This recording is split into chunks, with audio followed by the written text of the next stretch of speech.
It's really unbelievable. Meanwhile, I had a fascinating interview with these two women. They were public school teachers for decades and decided this is not the way to do it. Putting kids, gluing them to a desk with a chalkboard in front of them and 30-minute recess.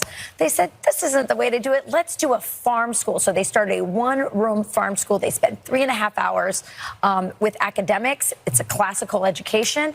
And then the rest of the time, they're with the animals, they're learning to garden, they're learning life skills. Watch. Many parents feel trapped with their children not getting the creativity in school. And we feel that by giving extra curricular activities to get children to work together as teams, to develop small but great skill sets as they grow and develop in school, working together, small but great skill sets as they grow and develop in school, working together, having responsibilities, the kids buy in. And when they buy in, we have found that they come home and they feel amazing because they have done something at school besides having to sit in a desk all day long. We start teaching children about Jesus the moment that they walk into school. That is the core foundation of everything that we do at the Little Red Schoolhouse.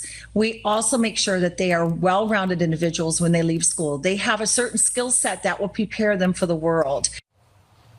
They learn to can, Charlie. They learn to feed animals.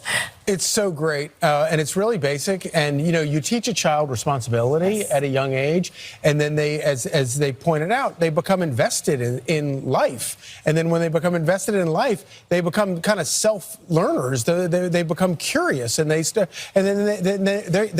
to learn on their own because they care about something. They have responsibility for something. It's a great way. It's the only way to actually learn anything. Yeah, I love what that teacher said about getting the kids outside and not being in a classroom for 8 hours. I mean, you're asking, it's standard, it's what is done. But that doesn't mean that it's the best way, right? I mean, think about a 5-year-old boy and how much energy they have and how much more they would thrive if they had a lot of time outside doing things that excite them. And then when it is time to learn, to read and write, they've expended that energy and they can really focus on the learning at hand. So I think this is a fantastic idea. I asked them about the outcomes, and they said that their students score significantly higher. That's the goal.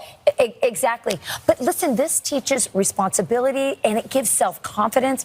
And by the way, like I said, they're learning to can, they're learning how to preserve their seeds. I mean, these are really important skills. And I think there's something kind of soul-crushing about the system we have now. And I love that there are moms out there, former